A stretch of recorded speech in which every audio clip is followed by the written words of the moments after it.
Good afternoon. Today's jobs report shows the extraordinary impact recent weather events have had on our economy. Calculations from Moody's Analytics estimate the recent storms could cause between $195 billion and $245 billion in economic losses. But those numbers, as large as they are not the best way to understand the impact these storms have had on the people of our nation. President Trump has now personally visited storm-ravaged areas in numerous states and territories. He's seen the devastation, and he's looked into the eyes of Americans struggling to find hope in the midst of heartache. The president has committed to these people that we will walk with them every step of the way as they rebuild their homes, their communities, and their lives. And he has committed to all Americans that we are going to build an economy that works for everyone. We are encouraged to see that the unemployment rate has once again dropped and workforce participation vaulted to a 3.5-year high. This report underscores the need for Congress to work with us to grow the economy and create jobs. The importance of passing tax relief for American workers and business cannot be overstated. We have a once-in-a-generation opportunity to create a tax code that is simple, fair, and easy to understand. That means getting rid of the loopholes that primarily benefit the wealthiest Americans and special interests. It also means lowering taxes for middle-income Americans so that they can keep more of their hard-earned paychecks and buy the great American products made by American manufacturers. Today, the president signed a proclamation declaring October 6th National Manufacturing Day. This honors the men and women who create the products that power our communities, improve our lives, and defend our nation. The people who, as the president says, believe in those beautiful words, made in the USA. In addition to the 14 workers the president hosted in the Oval Office during today's proclamation signing, more than 500,000 people around the country are participating in thousands of events related to Manufacturing Day. Among them will be numerous members of the president's cabinet and other senior officials. Our tax plan would lead to a great American manufacturing boom. We will cut taxes on American manufacturers and businesses of all sizes and restore their competitive edge so they can create more jobs and higher wages for our workers. Our plan will also encourage them to bring back trillions of dollars currently parked overseas. The president will be back out on the road next week building support for this plan, which is really a jobs bill. He will be visiting Hamburg, Pennsylvania on Wednesday, and we'll have more details on that trip coming soon.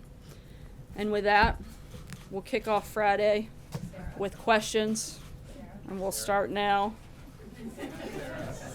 This is kind of fun. We should do this more often, not just save it for Fridays. John Decker.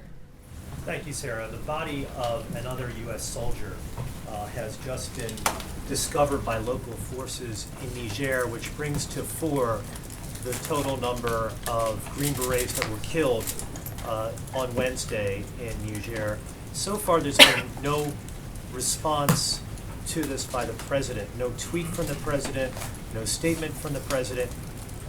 Can we expect some sort of reprisal by the U.S. military in Niger as it relates to what happened on Wednesday? I made a statement on behalf of the administration yesterday in the opening. Obviously, any time one of the members of our great military are injured, wounded, or killed in action, that is certainly something that we take very seriously. Our thoughts and prayers are with those individuals. We're continuing to review and look into this, and as we have more details, we'll certainly let you guys know. Cecilia. Thanks, Sarah. Can you clarify the president's comments? Was he referring to military action when he said calm before the storm? As we've said many times before, I know the president has, as I have from this podium on quite a few occasions. We're never going to say in advance what the president's going to do. And as he said last night, in addition to those comments, you'll have to wait and see. But how seriously should the American public or American adversaries, for that matter, take these comments? Was it a joke? Was it serious? I think you can take the president protecting the American people always extremely serious. He's been very clear that that's his number one priority, and if he feels that action is necessary, he'll take it. Steve? Sarah, when the president said that he wants his military leaders to give him military options faster, does he feel like they are intentionally slow-walking these options to him? No, not at all. But this is, as you know, he's a person who likes to take action and take it quickly. And I don't think you should read into anything beyond that, as he wants options on the table so that he can make quick decisions. Just a general comment, or did he mean a specific country? I believe it's just a general comment. I'm not aware of anything specific that was in reference to. Sarah, I have two questions. One on the soldier who was killed in Niger, and the other on DACA. On the soldier, when was the president made aware that there was a fourth soldier that was missing in action, and when did he become aware that unfortunately that soldier had been killed and discovered by local forces? I believe that the notification was yesterday, but I'd have to get clarification on the specific timing of when that took place. When was the president made aware that that soldier's body was found? I know that it was pretty soon after that had been discovered, but as far as like an exact time, I couldn't give you that. But I know Chief Kelly kept him updated constantly on that situation as it evolved. And for the question on DACA, today the president welcomed Hispanic American leaders to the White House. He did not mention his decision to end DACA during his remarks there. He did not renew his call for Congress to protect those who are going to be vulnerable for deportation starting in March. Why did he not bring that up?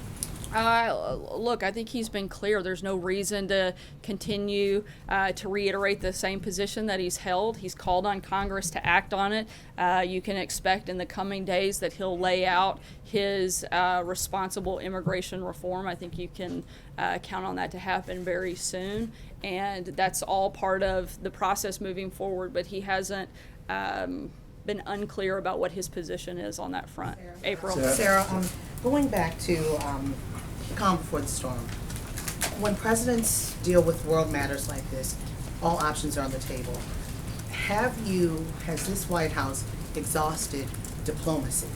Because for him to say the calm before the storm, and listening to what you just had to say. We're continuing to put maximum economic and diplomatic pressure on countries like North Korea. We're going to continue to do that, but at the same time, the president's going to keep all of his options on the table. Our position has not changed. It's been very consistent. Korea, that's the storm. I'm just using that as an example. I think we've got a lot of bad actors in the world, North Korea, Iran. There's several examples there. Blake? Sarah, let me ask you about the HHS decision today to expand the contraception waiver. The ACLU has already filed a lawsuit, or at least announced its intention to, and this was their response. They said, and I quote, "The Trump administration is forcing women to pay for their bosses' religious beliefs." They go on to say, "We're filing this lawsuit because the federal government cannot authorize discrimination against women in the name of religion or otherwise." Your response to that would be what? I don't think it's been a secret that I would probably never use the ACLU to get any of my talking points. The president believes that the freedom to practice one's faith is a fundamental right in this country, and I think all of us do. And that's all that today was about. Our federal government should always protect that right, and as long as Donald Trump is president, he will. So then in not responding to the ACLU, what would you say maybe to the women out there, or to the families out there who now have to pay more out of their pocket to get contraception coverage that they choose and that they desire? This is a president who supports the First Amendment, supports the freedom of religion. I don't understand why that should be an issue. The Supreme Court has validated this decision, certainly many times over, and the president's somebody who believes in the Constitution. If people don't like what the Constitution says, they should talk to Congress about changing it. Hallie. I want to follow up on that. I've got another for you. Given the lawsuits that the ACLU has already filed, said it would plan to file, is the administration prepared to defend this contraceptive mandate rollback all the way to the Supreme Court if need be? The Supreme Court's already made clear what their position is, and it supports what this administration has done. There will be a legal fight that escalates to the Supreme Court. I think if it does, it'll show that this administration is on the right side of the law. And then my other question, Sarah, was just on the calm before the storm issue again, because if the president wants to preserve. Why wouldn't we ask the same question? Well, it's a different question. It is actually. Friday, so I thought maybe we'd change it It's up. actually a follow-up, because if you said the president wants to preserve an element of surprise. So if he wants to preserve an element of surprise, why would he dangle hints about his actions in the first place? I don't believe he did. Matthew. You'll find out and brought up a calm before the storm. So he unprompted. He didn't talk about any hints. specific actions at all. Matthew. If I could ask two questions. First, following up on the HHS change, does the White House have any estimate of how many people could lose access to birth control under this change? I'm not aware. I'd refer you to HHS for specifics on that data. Just a quick follow-up on a different topic. The president repeated earlier today that the U.S. is the highest taxed nation in the world. That's not true. So why does he keep making that statement? Why does he stick to that talking point? I believe there are specific sectors within the country that are among the highest taxed in the world, and we'll be happy to provide. We'll be happy to provide that data to you, John. Thank you, Sarah. I have two questions.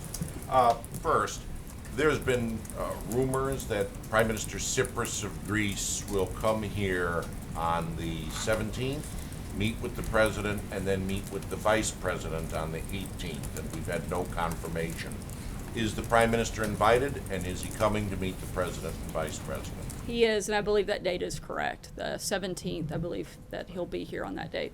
The other thing is that the administration has had a vacancy without a permanent Secretary of Homeland Security for 2 months, which is a record for that position not operating with a permanent secretary. Are we going to have an announcement on a choice of a permanent secretary within days, next week perhaps? And rumors are consistent, he will make Elaine Duke the permanent secretary and send her appointment up. True or false? I'm not going to get ahead of any announcement that the president may make about a permanent person, but I will say that Acting Secretary Duke is very competent and has managed the Department of Homeland Security very well in a very tough and trying time given the hurricane season that we've had, and certainly have not wanted to make big shifts in leadership during this time, and while there's so much going on there. In terms of a timetable, we'll keep you posted when we have an announcement on that front. Opinion too, right? I'm sorry? That's what you just said about Secretary Duke. The testimony you gave is the president's opinion of her as well. Yes, he's happy with the job that she's done as the acting secretary. Jordan? Thanks, Sarah. Senator Cornyn said that the immigration principles that are being floated out there would be harmful to the DACA negotiations. He believes that DACA should be kept separate from any discussion about legal immigration. What is the White House response to that? I mean, are you guys committed to attaching legal immigration to the DACA debate? We want to make sure that whatever we put forward is a responsible immigration reform. That's not one piece of this process dealt with separately. We need to make sure that we're addressing all the problems so that we're not dealing with this again in 2, 4, 5, 6 years, but that we're putting forward a very thorough and full plan. And that's what you're going to see coming from the administration in very short order. Fred? Oh, thanks, sir. Two questions. First, does the White House have any view on the CFPB rule on payday lending? Not that I'm aware of. I'd have to check on that and circle back with you. And just to follow up on that topic, there have been some House Republicans who believe that there's already cause for firing Richard Cordray, going back to his handling of the Wells Fargo case. Why hasn't the president taken action? I mean, does he approve of the job that Cordray has done so far? When we have any personnel announcements on that front, we'll certainly keep you guys just one posted. more. That's 2 already. I'm going to have to move on. Margaret, sorry. Two quick questions for you. One, there have been some rumors about the future of Secretary of State Rex Tillerson today. Can you continue to say the president remains confident in him as Secretary of State? He does. As he said yesterday, or 2 days ago, as I said yesterday, nothing has changed despite what you may read in the media or watch on TV. I would certainly trust the president in my comments far above those of other reporters. And I want to ask you, the president, words matter. The president can move markets. He can cause miscalculation when it comes to adversaries. In the context of the questions asked of you today, when you've been asked what he meant by calm before the storm, you've mentioned North Korea, you've mentioned Iran. There's the implication that there is some kind of military action. There was some sort of forecasting there. Can you clarify if we are interpreting things correctly? I haven't been specific about anything. I've also talked about the fact that we're continuing to put maximum economic and diplomatic pressure on countries like North Korea. I'm simply saying that all options are on the table as they have been, and we're not going to announce what actions we'll be taking until that moment comes. Why did he say that? Sarah, can you be more specific about the president's position on bump stocks? Would he be open to legislation clearly banning them? As I said yesterday, we want to be part of that conversation. We want to gather more information. We're going to continue to do that over the coming days, and that's the current position. It hasn't changed since yesterday. Thank you, Sarah. 2 questions, if I can. Why not? I asked you about Senator Corker a few Just weeks not back. 3. 2's the limit. Just 2. I asked you about Senator Corker and some of the comments he made a few weeks back. Earlier this week, he said that Secretary Tillerson, Secretary Mattis, and General Kelly are basically what's keeping the country separated from chaos, and he said that there are other people in the White House that aren't, putting forth policies in a coherent fashion. Do you have any response to Senator Corker's statement? Look, I think that the president is the one that's keeping the world from chaos. He has an incredible team around him that's helping him lead that effort, and he's had tremendous accomplishments on the international stage by working with allies and confronting enemies. We're going to continue doing that. We're going to continue doing that as a team with the president leading that effort. Is General Kelly helping to lead that effort? Is General Kelly? I'll come back to you. We have Sarah, time. getting back to these calm before the storm comments, I wanted to ask you about that in a different way. There's a theory in Washington, and forgive me if you've been asked about it before, that the president subscribes to this madman theory, that if he makes a lot of unsettling, off-putting comments that sort of throw people off, that he likes to keep his adversaries guessing. That's sort of the point of making comments like calm before the storm and so forth. What is your sense of that? Is there anything to that? I think the president's addressed this himself. He certainly doesn't want to lay out his game plan for our enemies. So if you're asking, is the president trying to, do that? Absolutely. I mean, I don't think I don't think that that's a secret. I wouldn't say necessarily that he's trying to throw people off, but he's not trying to broadcast or telegraph his exact actions. I think we've seen what a failure it is when an administration does that, and this is a president who's going to do it differently and do it better. Just a quick follow-up on that. So when they sort of catch their breath in this town, when they sort of hold their breath in this town, when he says something like that, you have a smile on your face. I mean, is that somewhat satisfying? No, I just picture people in this town actually holding their breath. That might be a welcome surprise for most of America. Go ahead. Sarah, just one more thing I want to pick up on what Margaret was trying to get at, I think, is let me put it to you this way. Can you exclude the possibility that the president was actually just being mischievous? That he was messing with the press a little bit when he made that comment? I wouldn't say that he's messing with the press. I think we have some serious world issues here. I think that North Korea, Iran, both continue to be bad actors, and the president is somebody who's going to always look for ways to protect Americans, and he's not going to dictate what those actions may look like. I don't think there's anything beyond that that I can add on that front. Substantive question on Iran. A couple days ago, Senator Tom Cotton gave a speech in which he said he believes the best outcome for the Iranian nuclear deal would have it to be referred to Congress, but rather than have Congress reimpose sanctions, which he called a backward-looking step, we would use this period of 90 days to renegotiate several terms of the deal.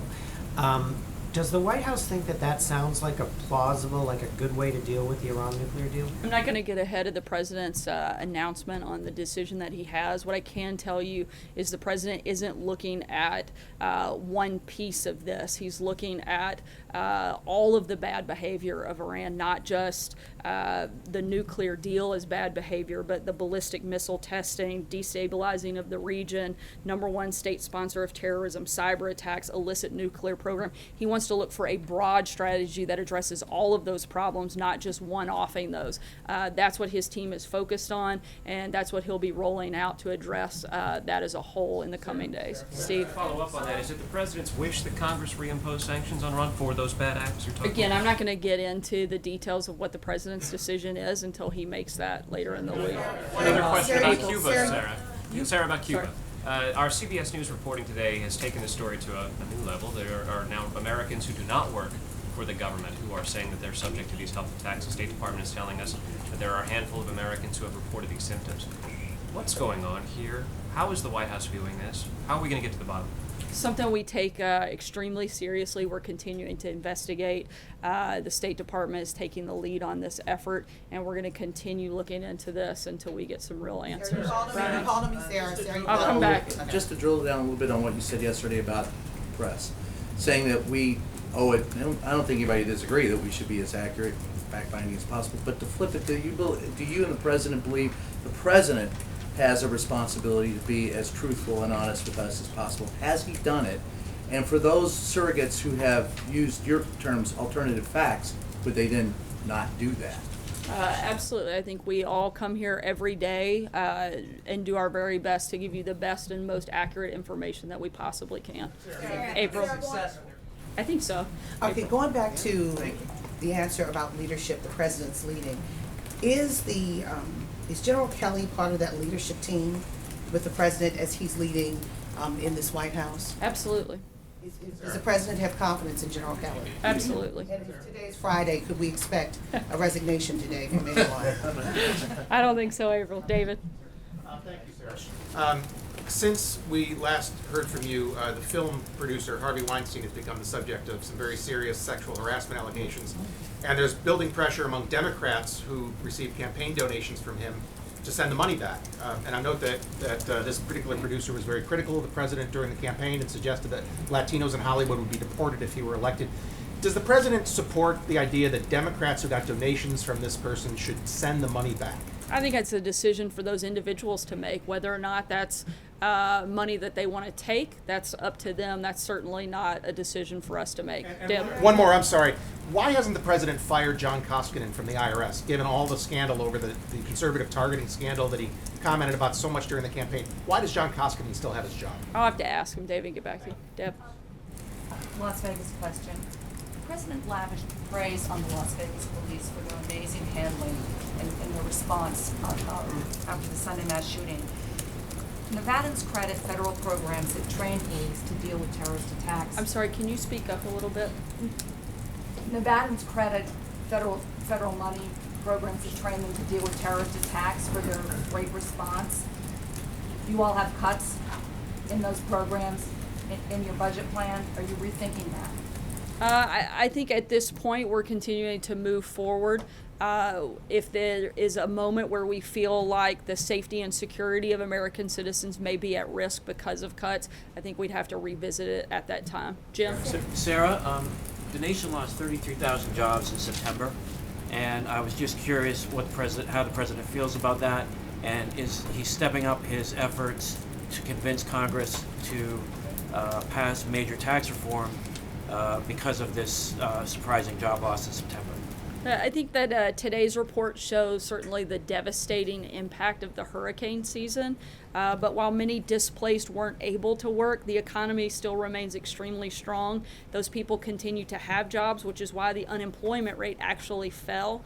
I think one thing to really note, and something that this administration wants to focus on, certainly moving into the future, I think tax reform plays a big role in this, but that one of the big identifiers that I think we should look at is the drop in the unemployment rate, including new lows for African Americans, teens, and women, which is certainly a great step forward in this process.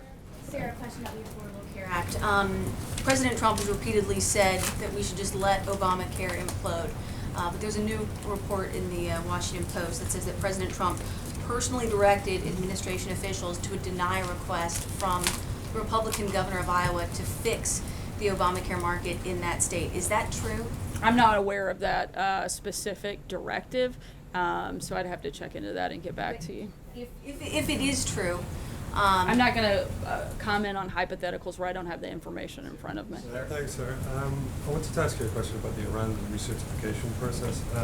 Regardless of what the president decides, when he makes this decision next week, would you rather not have to do this every 90 days after that? Again, as I said earlier, we're looking at something that is a broad strategy, doesn't just address one part of Iran's bad behavior, but that addresses a wide range of issues. So that would certainly be our focus. Hopefully, they would begin to not be a bad actor and we wouldn't have to do this at all. But our goal, again, would be to address a number of factors, not just one or two things. Peter? Second question. It is It's been 6 two weeks since the questions, president indicated that he wanted Pakistan to move against, what did you say, agents of chaos within Pakistani territory or areas under Pakistani control. The foreign minister was here in the White House this week to meet General McMaster. Have you guys seen any change in Pakistani behavior in those 6 weeks? Nothing specific that I can weigh into at this time, but we'll certainly keep you posted. Peter? Will the president campaign for the candidate for governor in Virginia, Ed Gillespie? As I've said many times before from the podium, I'm not going to weigh into specific races and the actions that we may or may not take. And I think that's a great place to end us for Friday. And I hope everybody has a great rest of your Friday and a good weekend. Thanks, guys.